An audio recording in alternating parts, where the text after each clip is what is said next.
ഇതില് ഈ kidney failure ആവാൻ Yeah. Alcohol how much does it contribute? Yeah. പിന്നെ കിഡ്നി ട്രാൻസ്പ്ലാന്റ് കഴിഞ്ഞു, should they consume alcohol or not? Alcohol ഒരു വലിയ ചർച്ചയാണ് എപ്പോഴും.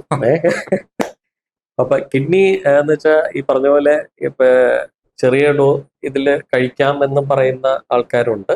That is definitely. ഇതെന്ന് വെച്ചാൽ ഇതെന്താന്ന് വെച്ചാൽ അങ്ങനെ പറയുന്നത് എന്താന്ന് വെച്ചാൽ ഈ ബ്ലഡ് തിന്നിങ് പ്രോപ്പർട്ടി ആൽക്കഹോളിന് ചെറിയ രീതിയിലുണ്ട്. അപ്പൊ അതുകൊണ്ടാണ് പല കാർഡിയോളജി അപ്പൊ ചെറിയ ഡോസിൽ കഴിക്കുമ്പോൾ കാർഡിയാക് പ്രോബ്ലംസ് കുറയുന്നു. പക്ഷെ എന്നാൽ അത് തിരിച്ചു വരുമ്പോൾ കൊളസ്ട്രോൾ തൊട്ട് ട്രൈഗ്ലിസറൈഡ് തൊട്ട് എല്ലാ സാധനവും ഇത് കൂട്ടും. അപ്പൊ കിഡ്നിക്ക് ഒരു ചെറിയ problem, over dosage of alcohol എന്ന് പറയുമ്പോൾ നമ്മൾ ആൽക്കഹോൾ എന്ന് മാത്രമേ പറയുള്ളൂ.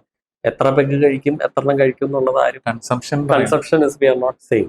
അപ്പൊ കൺസംഷൻ കൂടിക്കഴിഞ്ഞാൽ definitely it will affect the kidney and the liver.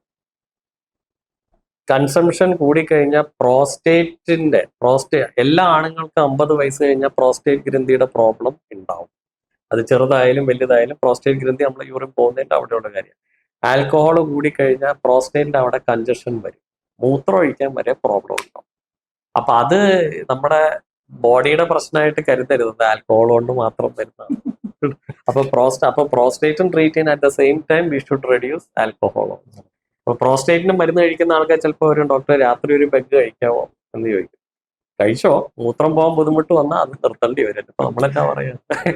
അപ്പൊ കിഡ്നി ട്രാൻസ്പ്ലാന്റ് ഓൾവേസ് യെസ്. അപ്പൊ ഇൻ ചെറിയ തോതിൽ ഇതാണെങ്കിൽ വലിയ കുഴപ്പമില്ല. പക്ഷെ ട്രാൻസ്പ്ലാന്റ് കഴിഞ്ഞ ഒരാൾക്ക് നമ്മൾ ഇത് ഏത് രീതിയിൽ എഫക്ട് ചെയ്യുമെന്ന് നമുക്ക് പറയാൻ പറ്റില്ല. സോ ഐഡിയലി അവർ എടുക്കാൻ പാടില്ല.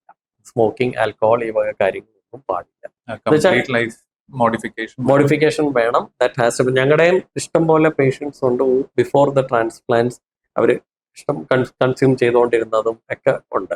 അവരിത് കഴിഞ്ഞ് ദേ ഹാവ് സ്റ്റോപ്പ്. എന്ന് വെച്ചാൽ വേറെ കാര്യം, ഈ ആൽക്കഹോൾ ഒരു 10-12 മെഡിസിൻസ് ഉണ്ട് ഒരു കിഡ്നി ട്രാൻസ്പ്ലാന്റ് കഴിഞ്ഞ ഒരാൾക്ക് കഴിക്കാനായിട്ട്. ഇതിൽ ഏത് മെഡിസിൻ ആയിട്ട് എങ്ങനെ ഇന്ററാക്ട് ചെയ്യും എന്നുള്ളത് നമുക്ക് പറയാൻ പറ്റില്ല. ബോഡിയിലെ ഫുൾ നമ്മുടെ ആ ഒരു ബാലൻസ് ഉണ്ടല്ലോ, അതൊക്കെ ഇവിടെ മാറിയിരിക്കുമായിരിക്കും. അപ്പൊ മരുന്നിലും എല്ലാം കിഡ്നി ഇത് വച്ചിട്ടായിരിക്കും നമ്മളത് പോകുന്നത്.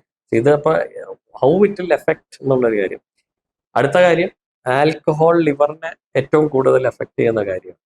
കിഡ്നി മാറ്റി വെച്ച് കഴിഞ്ഞാൽ ലിവറിന്റെ ഒരു വേരിയേഷൻ വന്നാൽ ഈ കിഡ്നി ലിവറും ഒക്കെ പോകും. അതാണ്.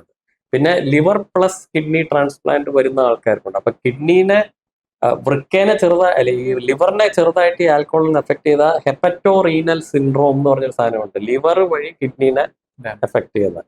അപ്പൊ അത് alcohol as such is bad. അത് ഏത് ലെവലിലാണെങ്കിലും അത് ബാഡാണ്.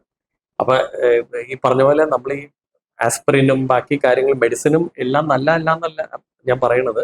പക്ഷെ ഇതിനെ അഫക്ട് ചെയ്യുന്ന കാര്യങ്ങളുണ്ടെങ്കിൽ ഇറ്റ് ഇസ് ഓൾവേസ്. അപ്പൊ അത് അങ്ങനെ കുടിക്കണമെന്ന് നിർബന്ധം, അല്ലെങ്കിൽ ചെറിയ ഡോസിൽ കഴിക്കണമെന്ന് നിർബന്ധം ഉണ്ടെങ്കിൽ കുറച്ചാവാം. പക്ഷെ after transplant no. Before transplant ഇതിലേക്ക് നയിച്ചിട്ടുണ്ടെങ്കിൽ പിന്നെ അത് തൊടാൻ പാടില്ല.